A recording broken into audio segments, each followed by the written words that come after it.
drugs, then yung mga bata mo, yun ang syempre papatayin mo kasi wala eh. Mabubuking ka na nila eh. Yun talaga yung ang tawag sa amin talaga, parang killer talaga. Yun talaga. Kahit ganyan ginagawa mo sa akin, anak pa rin kita eh. Actually, the most that you can really tell the public, it's collateral damage.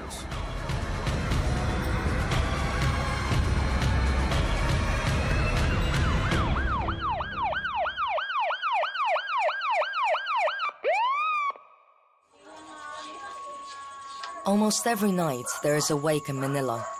That's the new reality in the Philippines. While the government is focused on eradicating drugs from the country, bodies are piling up everywhere. Over 12 million Filipinos live in extreme poverty, and many sell drugs to make a living. This is one of the poorest parts of the capital, where people sleep on graves and kids are used as human shields.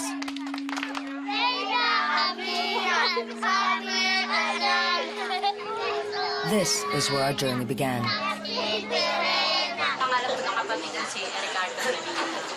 Natagpuan po kasi yung katawan niya sa Park Avenue, Cuneta, Pasay City po. Na nakatali po yung likod niya, tapos nakamasking po yung mukha. Tapos puro saksak po sa ng ice pick. Ang nakalagay sa likod niya, user na barker ako. Sa harap, susunod ka na. Mahirap din po, lalo na po kung makikita ko yung itsura niya sa picture na duguan, na halos patakpan yung mukha niya ng dugo. Napakahirap po, lalo na po sa gabi pag matutulog ako. You went to the police? Ano ginawa niyo? Wala po. Wala kaming tiwala sa hustisya ng mga mahihirap. Hindi patas talaga. Hindi patas. Simula pinanganak ako hanggang ngayon, walang patas na hustisya sa mahihirap kung wala kang pera.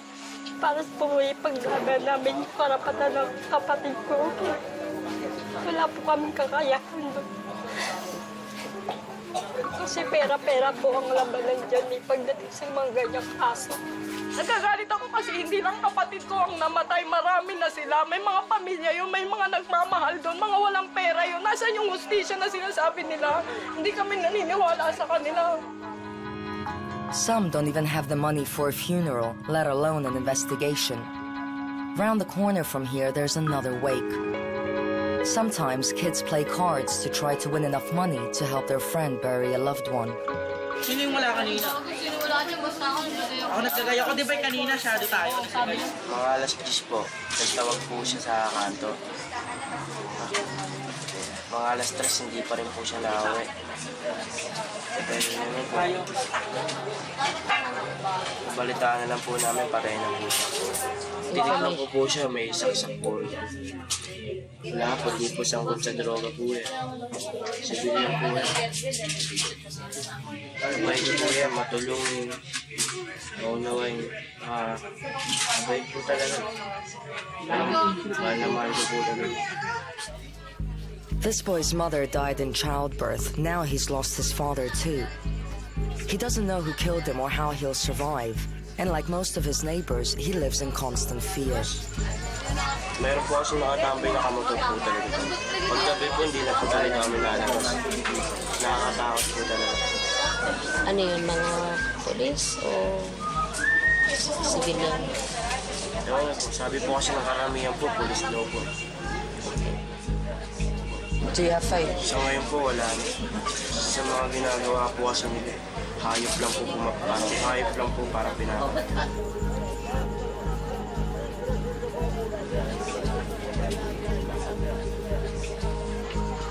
Huwag naman sana sa may malaking kutob ko pulis ang pumatay sa kapatid ko. Hindi naman po namin kasi nakita na may bakas ng nanlaban siya.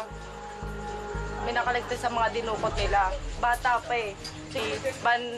Nabasa ang pinakatatandaan niya, Pulis Davao. The war on drugs here began with Rodrigo Duterte's election in the summer of 2016. Since then, official figures confirm that more than 1 million people have surrendered or been arrested. 2,000 have been killed in anti-drug operations, and more than 4,000 died in unexplained circumstances. Even if it is true that they were really killed or there was a mistake somewhere, that 3,000 compared with the lives of 4 million Filipinos that can be destroyed by drugs. What do you say to a mother of that one innocent person? How can you excuse that? It's a collateral damage. Sometimes the vigilance, they bomb a hospital and they say, well, we did not expect that there were patients inside. We thought that it was vacant. Same here. We didn't meet President Duterte until much later. At first, we wanted to know more about who's doing the killing and why. Having witnessed our first wakes, we headed to the Human Rights Commission with our local contact. He's been following drug-related killings for several months. Sorry, I'm late. It's okay, what happened? Last night was crazy. I'm filming the killings and there are 11 people killed. 11 people? Yeah. Where? Around Metro Manila.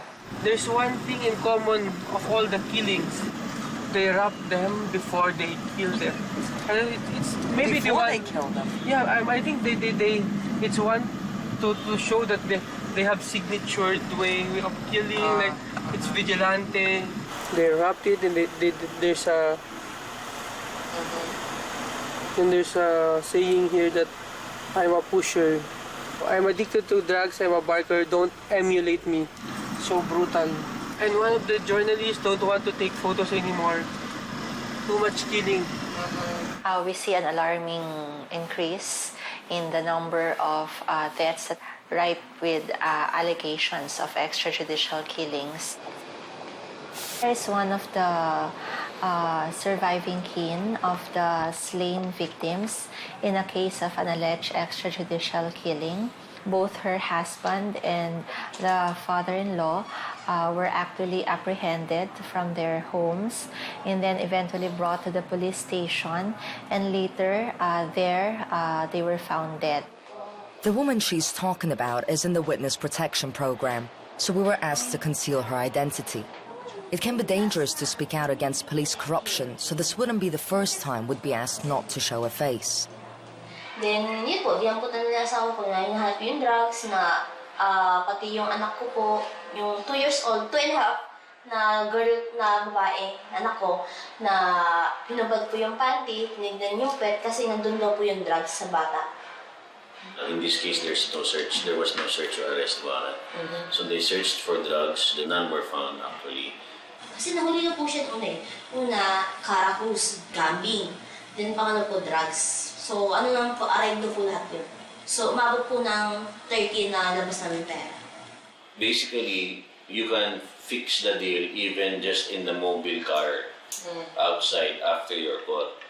It can be fixed. If it's not totally fixed, what will happen is that they will lower the charge. When you get to the prison. Ginagawa po nila, pag nahuli ka, pero alam po ng hepe mismo ng station 4 kung ano po mismo yung kalakaran dun sa Pasay. Kasi dumadaan po lahat sa kanya.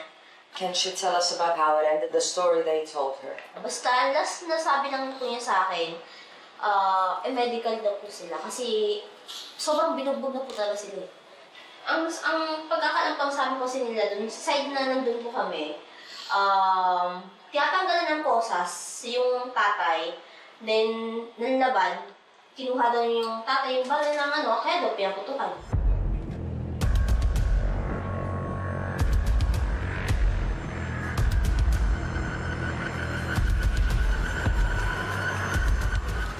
This isn't the first allegation we've heard about cops shooting suspects in custody.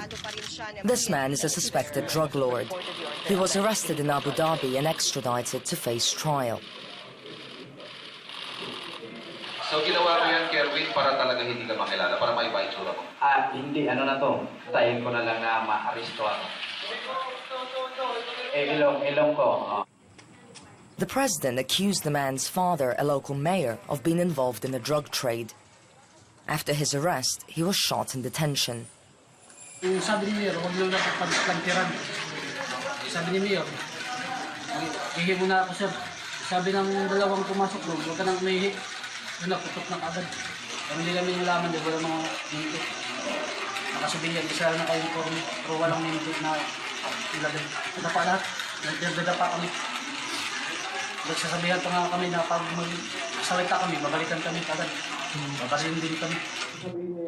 Kerwin Espinosa is expected to reveal the names of several officials with ties to the drug trade, so he's often seen in a bulletproof vest because of safety concerns. As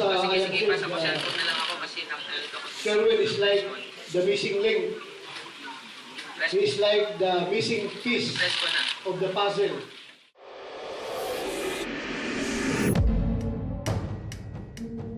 Some fear for their lives behind bars, but for others, being in custody is safer than the streets.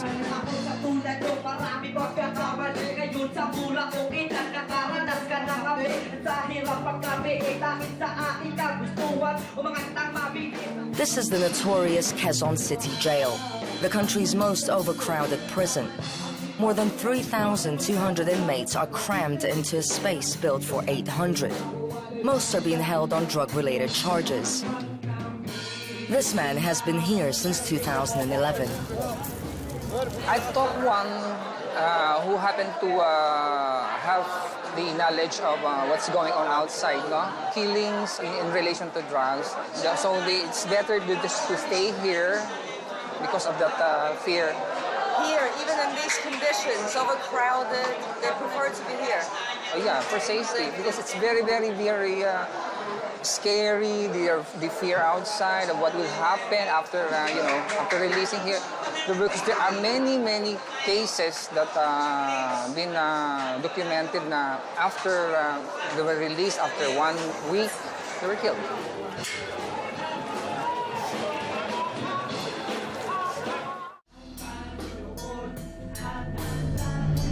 How difficult is it living with so many people? Has the number gone up? Went up, really went up. Since the turf of President Duterte, the influx of inmates came as volume as raised high. I think we reached about 4,200 then. It was so very congested here. My secret, just go with the flow.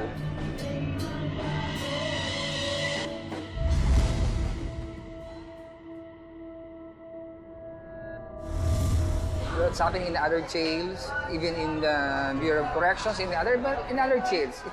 It's one thing that it's concerned because of the laxity of the security. They go for the entry of illegal drugs. In fact, guards, they smuggle drugs. And I feel sad because for me, it's failure for the Bureau to why.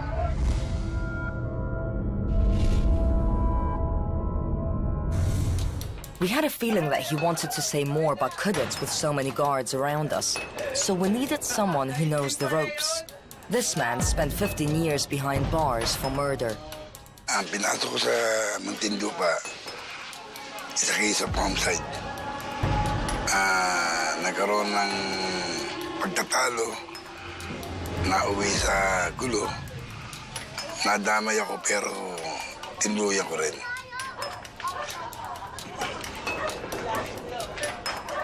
Dalawa na nasakta ko, parang tigok.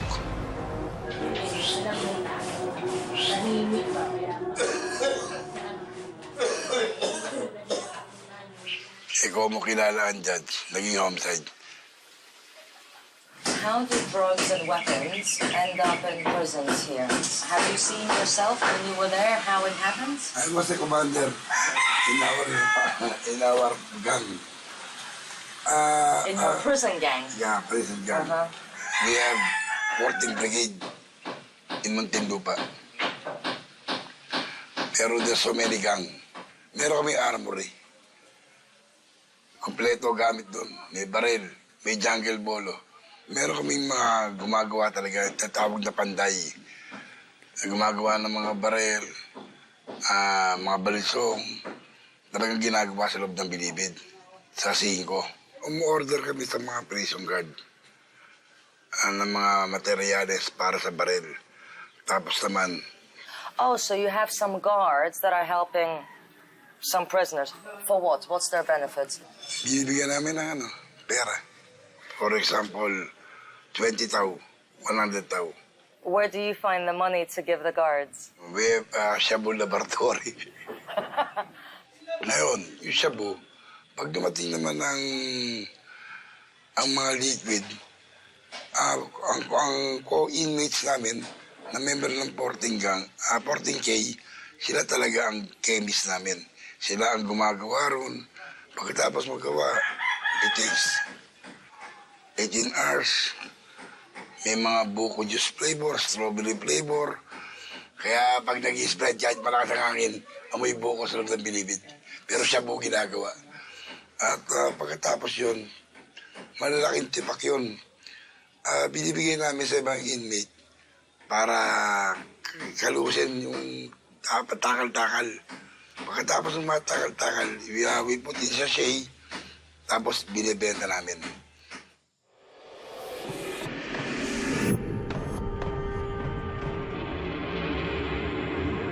It's no secret that inmates are still managing to run their businesses from behind bars.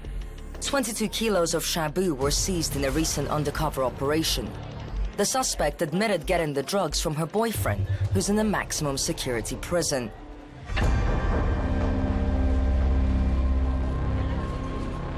We wanted to know more about the underworld here, so we went in search of one of the so-called vigilantes.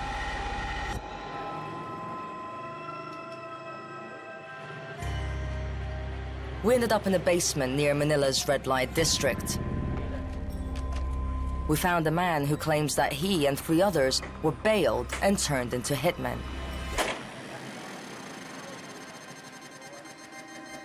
Hindi namin kilalang tao kung sino nagparol sa amin dahil mabuong ang loob namin pumatay. Mabait naman ako sa loob. Nandiyan na ako nakabaw kung saan pa yung 2 pa ako nandun eh. Nakabaon na dyan eh. Napakasarap naging kumikita ka pa. Kaya hindi ko na pwede iwasan to. How many people have you killed so far? 8. Pumasok na ako. Unang assignment ko, 2. Kunyari, sa isang buwan, 3, 4. Pero ngayon, 1. How much money do you get? Kung sa yung kilalang tao na dahil sa mga business na 4 kami, 50,000 kami. Pero yun, kasama sa drug lord na nagkasawa na ayaw nila sindikato yun na hindi nagkaparehas ang hatian. Pinapaano sa amin dali. Do you know police officers involved with drugs? Yun ang sumusuporta sa amin. Kasi karamihan sila rin protector namin. Pag may pinapatay kami, nandiyan sila sa gilid. Na parang wala lang. Kasi nakatimbre na rin sa bus namin na pag nahuli mga kami, sasakay kami, alpasan din kami sa malayo. Kasi karamihan talaga sinusuportahan nila kung saan sila kumikita din.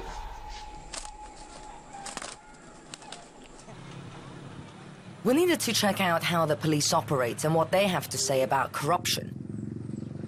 We headed to South Cotabato on the island of Mindanao. Here, the authorities are constantly monitoring troubled areas. That's because, as well as drugs, the Philippines has also been battling religious extremism for decades. Some user and pusher are already surfacing.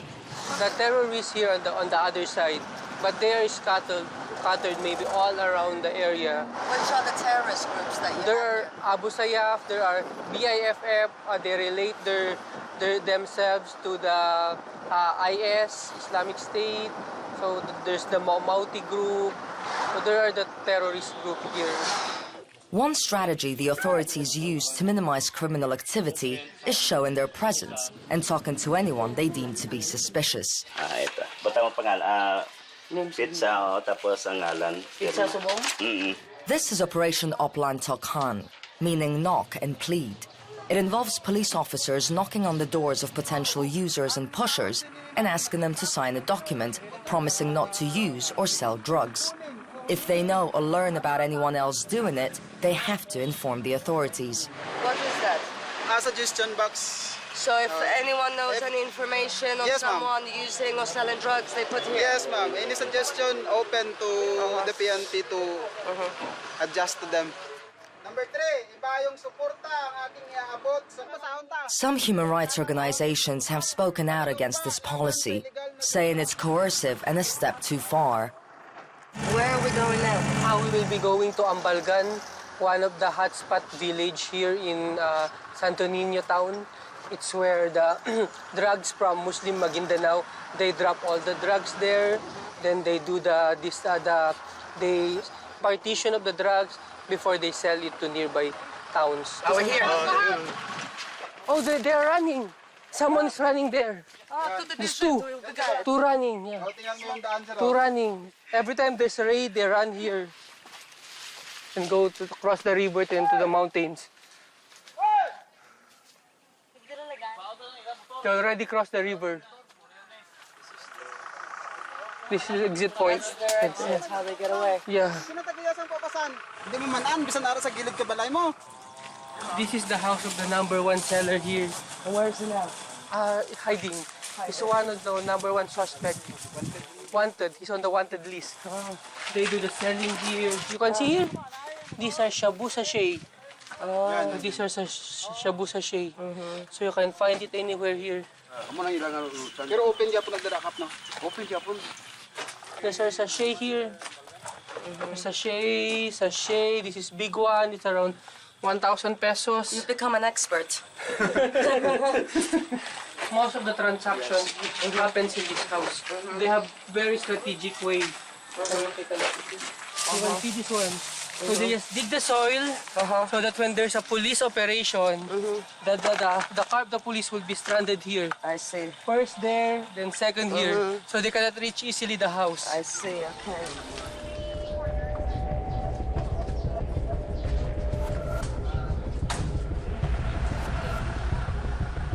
So how serious is the problem of drugs here? Perte siya to. Saan way po magka-surrender? Perte. Wala pa surrenderista. Ilang kanto? May surrenderista mga kanto. Lahat ng mga kanto may mga...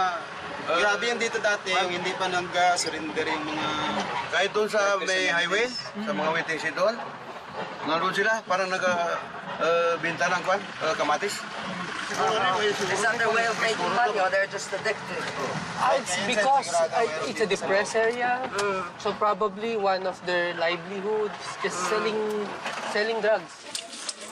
Hey, Mom. Good morning. Hello. Good morning. Just like in other countries, many people here are driven to criminal activity by poverty, poor prospects, and the allure of easy money. Slum areas are some of the worst affected. Maria Fe is a single parent who welcomes the extra security and monitoring that the campaign brings because she can't cope on her own. Hanggang sa dumating ang puntong silang tatlo na nag-aaway-away, nagkakasakitan, nagsasaksakan na silang tatlo. Anong magagawa ko? Mamaya pati ako saksakin. Pero tatanggapin ko. Ang binigay sa akin ng Panginoon eh. Tanggapin ko na mabaril si Joel o ano pa man. Para manahimik na din. So,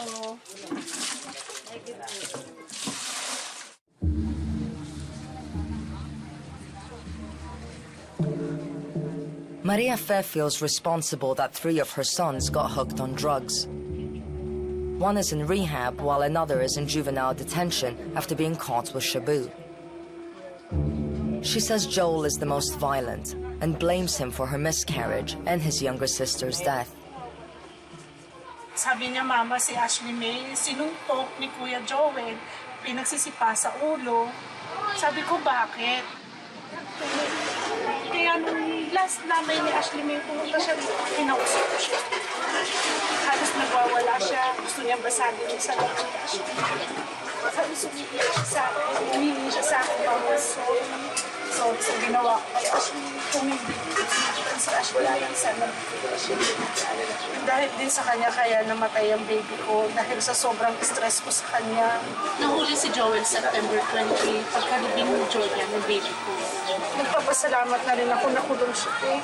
Kasi sinabihan na ako ng pulis na pag hindi nagbago si Joel, baka patay na siya makita.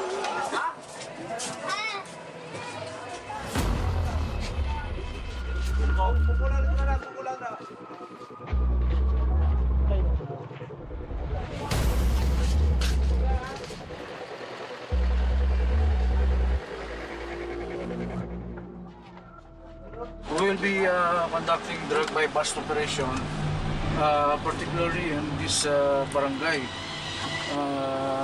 Barangay General Paulino Santos. So our guys are already there inside. Three guys were able to escape, but we took one guy. The people who fled, who are they to you? Ang nagkulagyo daw, ano mo daw? May husband. Your husband. Ang bot lang magkakit, siyempre dito masyapan kasi sa amin. So this is not an ordinary house. This is a drug den. This is the paraphernalia that we were able to seize from the subjects. Pipes, smoking pipes. It's used for shabu. Yeah. The police are always accompanied by a local official and the press during these operations to make sure there are witnesses. Sadly, not everyone follows the rules, and we've been told that some cops plant evidence, either to incriminate a particular person or to avoid embarrassment when they get it wrong. It is the offensive shing. This one already been distributed and cut to small pieces of shabu. So this is the weighing scale. Yeah. Which shows that they were trying to sell. Yes. We can say big fish. Ah, really? So this person sitting there is in big trouble. Yeah, that's and right. you will try and get him to say names now. Yeah, we'll conduct an interview after our inventory. Yeah. Runners, sellers, everyone.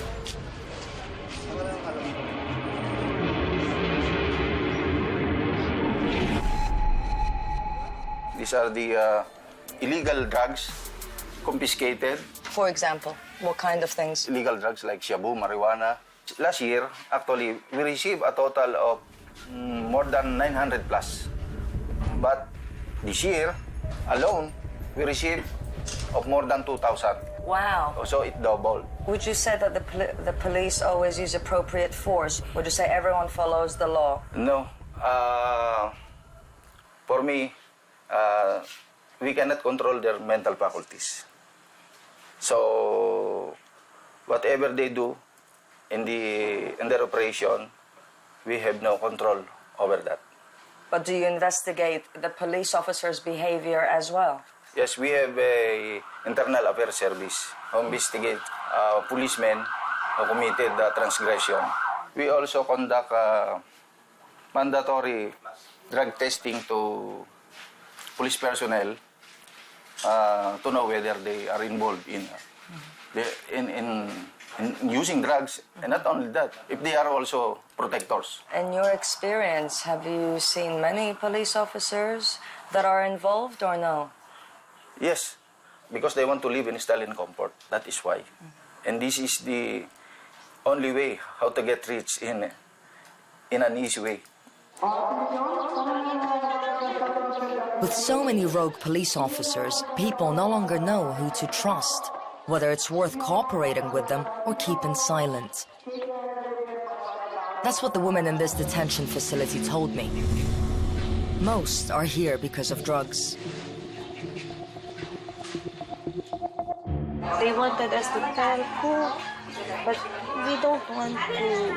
Others, they surrender, they give names, they die. My friend was killed by someone. Hindi natin masabi kung police yun o yung sa tao na i-reveal niya. Yung kinakatakot namin na nangyari nga kay Espinosa yung pagpatay sa kanya sa loob ng kulungan.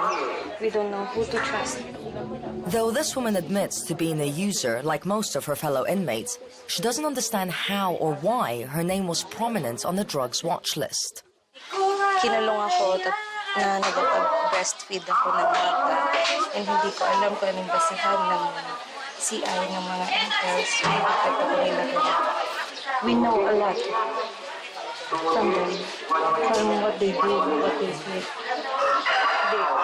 I saw their face. Because some women here were in relationships with drug dealers, it was only a matter of time before they ended up in the wrong place at the wrong time. Many were pregnant when they were arrested, like this girl. Sir, gumagamit lang ako kasi meron akong boyfriend na drug lord noon. Drug lord po, sir. Kaya yun natuto ako. Gusto niya kasi, may edad na kasi yun, sir.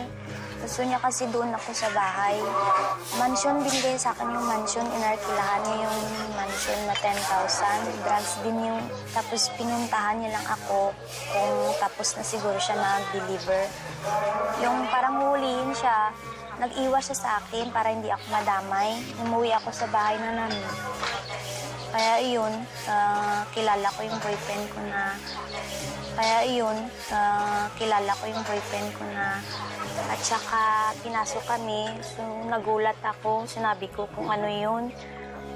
Pinusasan yung dalawa kong kasama, yung live-in ko at saka yung pinsan niya. Maingay yung bunganga ko, pinusasan ako at saka tinapak yung tiil ko. Sinabi ng boyfriend ko na buntis ako, 3 months na yung tiyan ko. Ayaw nilang maniwala. 26, 27, 78, 79, 80, 82. With so many drug-related cases in the country, the justice system is struggling to cope. So these women will be here for a long time before they're even sentenced. They say the campaign against drugs has endangered their lives, given them no way out. Gusto din namin kasi matanong kung pwede din ba kami mag-file for that threat of our President Duterte for killing those user and pusher. If ever happens to me, pwede din ba siyang kasuhan na siya ang posibleng gagawa sa akin kasi siya ang nag-threat sa akin. Siya ang nag-threat sa amin sa TV. Siya ang nag-threat sa amin mga pusher and user.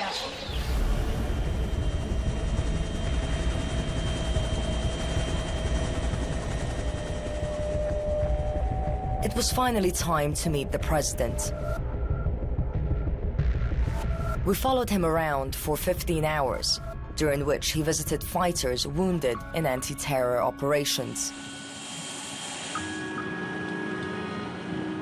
At 2 in the morning, he was finally ready to see us.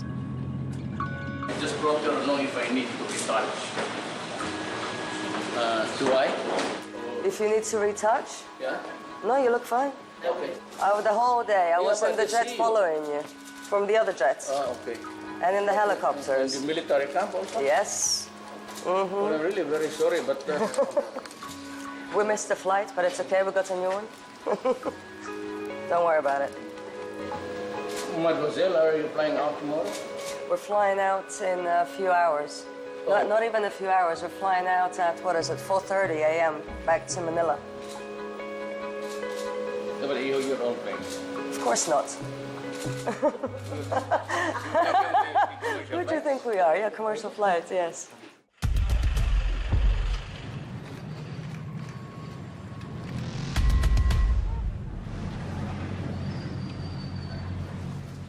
You know, on the first few days, there were a lot of killings, and they were already attributing it to my administration. When, as a matter of fact, I did not yet give the order.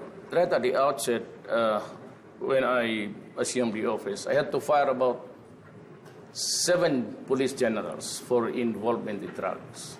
We've heard of corrupt government officials, corrupt police officers. Yes, surely there's more than 7. How are you dealing with it? We have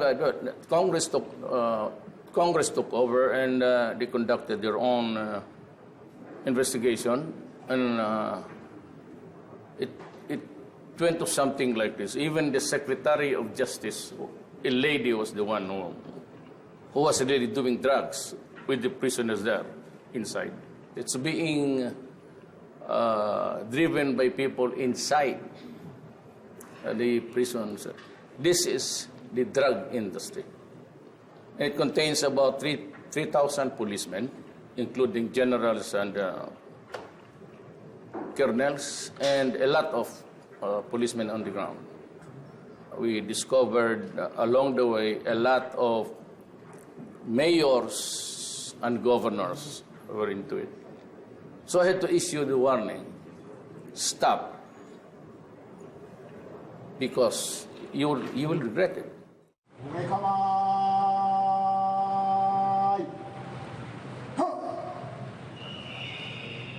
As more is revealed about some government officials and the police protecting drug dealers, it's not only runners who are afraid of being silenced, but some officials too.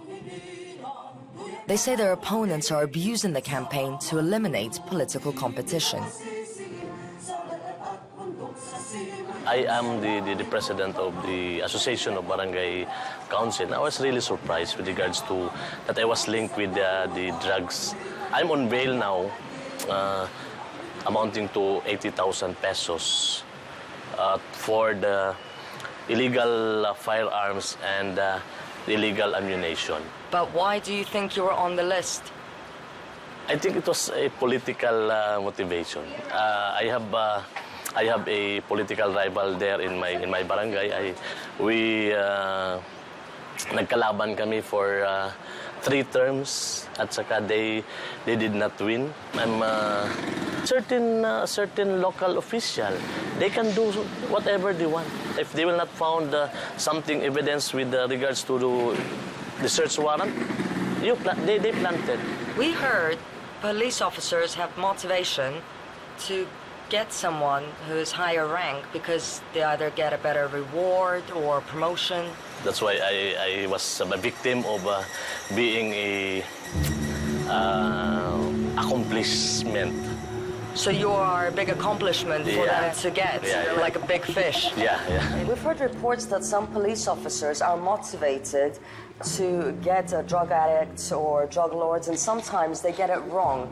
But we heard that they want to get as many people as possible because it looks good, that they're efficient, that maybe they could get a promotion, or the higher rank someone is, they get more money. So sometimes innocent people could get caught in the middle. How are you modifying the system so that it works? We cannot build a nation over the bones of our citizens. That ain't that way. And so there has to be some other way. All you have to do is to arrest them. Why do you have to kill people? If they surrender peacefully, both their hands up in the air, so why do you have to kill him? Because you can build a case against them sometimes. No. So what's the point? You'll just go into... you're inviting a case of what? Murder. What you have to do is to watch him sell drugs. And then when he does not want to be arrested, if there's a fight, kill him. Can we address a little bit reports of the vigilantes and the secret death squads connected to the police? Is there any truth to those claims? No. I don't have to kill to be a vigilante. Even if I want to kill them, I would not have the time to do it. So I told some of the leaders of Congress, you have to have some program for this. And they said, the human says that I encourage them to be vigilant. No need. Why do you have to kill with this? Can always send that guy to prison. Cases here are being heard on a 3, 4, 5, 6 years. And you rot there. So why do you have to kill him? Yeah, make him suffer for his crime. Mm-hmm. And the jails are so overcrowded, it's suffering enough just being in the detention centers. It's not just detention facilities that are overcrowded in the Philippines now, but rehab centers too. Human rights organizations say the government should have been better prepared to accommodate the thousands of people who surrendered voluntarily. This is one of just 20 official rehab centers in the whole country. This is a rehab center. We cater to drug addicts. Most of them are addicted to methamphetamine, or what we call shabu. We have a capability of admitting 1,000 patients, but presently we have 1,300 patients. It is a bit overcrowded. This is a group counseling session, and the person I was talking about is this guy. So these are from Russian TV, and he's one of our surrenderers. And maybe you could tell them what happened to you. Bago po ako mapunta dito, sir, tukhang po ako nun, sir. Form po yun kung nakalagay po doon kung sino yung source, kung sino po yung kinukuha na namin, sino yung mga kasama kong gumamit. Ilang years na po ako gumagamit. Did he surrender because he was afraid that he would be killed? Binaril po ako nun by after tukhang po. Saan ka nabaril? Hindi naman po, sir, tumama. Nakatakbo po ako.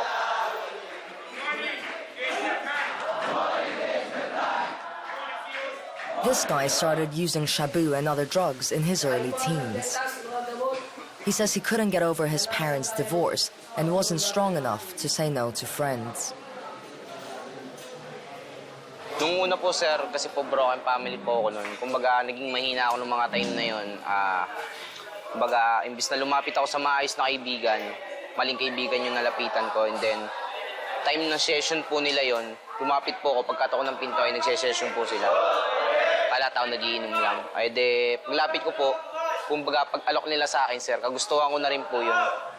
This is his third time in rehab, and his wife hopes it will be the last. They've been together since 6th grade, and she found out about his drug use when she got pregnant and moved in with him. That's when she saw him staying awake for days on end and stealing money from friends and loved ones. Our province also is selling. Tapos wala na natira. Wala na, as in, ano na lang. Upuan na lang. Our house was chairs.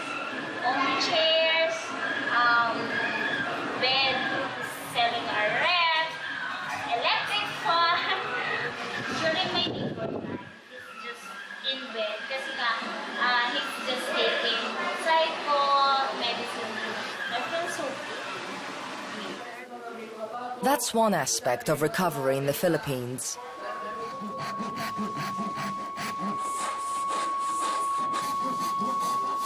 In other cases, local authorities find new and at times controversial ways to keep addicts busy, off the streets and under control.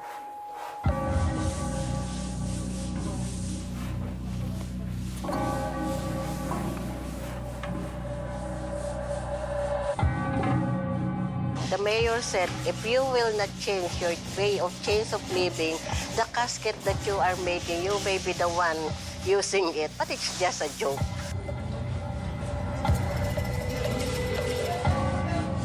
With this kind of livelihood that they have, of course, they are focused on their job, and the earnings that they are earned from this project goes directly to their family. Lito is one of our surrenderies who give all his way of living now in a way that it could help his family and himself. When did you surrender? 2 months. So what happened? I surrendered because I'm scared because the Duterte's campaigns drugs is dangerous, so have a lot of killing.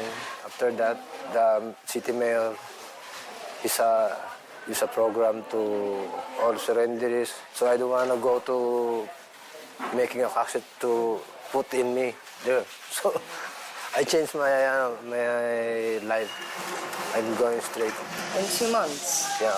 That's quick. I always scared because people killing about drugs. And can we talk a little bit about why shabu in particular is so popular, if you will, in the Philippines? Shabu in itself is relatively easy to produce and it's cheap, so it's available almost everywhere. Now, one thing they like with shabu is it is a stimulant. It keeps them awake. It also builds up their self-esteem. They have feelings of grandiosity. They feel good about themselves that they don't care about anything else anymore. Likewise, there's a high incidence of something called substance-induced psychosis or drug-induced psychosis. They can lose control of their minds because of too much methamphetamine intake. It's this psychosis that people are scared of and the criminal behavior that goes with it, which is why many people support and applaud Duterte's anti-drugs campaign in spite of the killing spree it unleashed. Filipinos agree that at this point drastic measures are needed, but worry that anyone could end up dead, as both corrupt officials and criminals are using the campaign to cover their tracks. The current issue right now has resulted to a divisiveness in the country. A lot of people do agree because of the fear that they have with regards criminality. It is only the methods that we decry of. So that's why yung drugs not people. Kung meron pa rin drugs kasi nasa palibot, untouchable yung nagbibigay distributor ng drugs. Untouchable.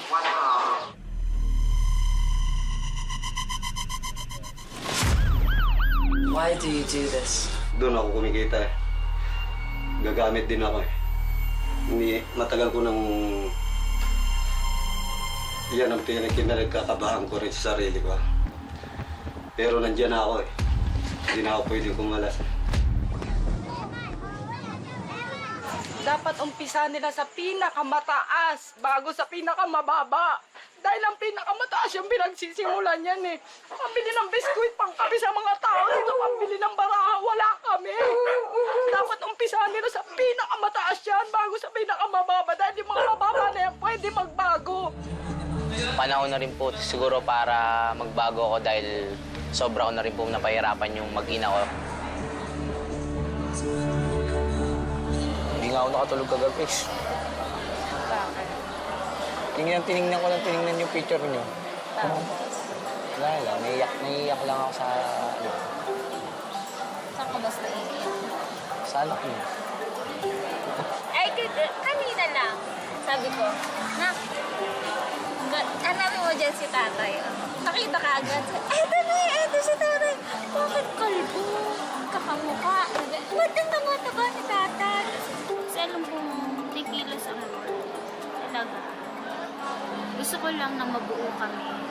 Gusto ko lang na after these struggles, after this problem, na nakatayo pa rin ako na, wow, napaglabanan ko, wow, I survived, wow. At gagawin ko sa tulong at biyaya ni Lord na mahalin pa siya, mahalin ko siya, kalingain ko siya, nang walang kapalit. Alam ko din sa sarili ko na love me so much. Alam ko, I know, and I prove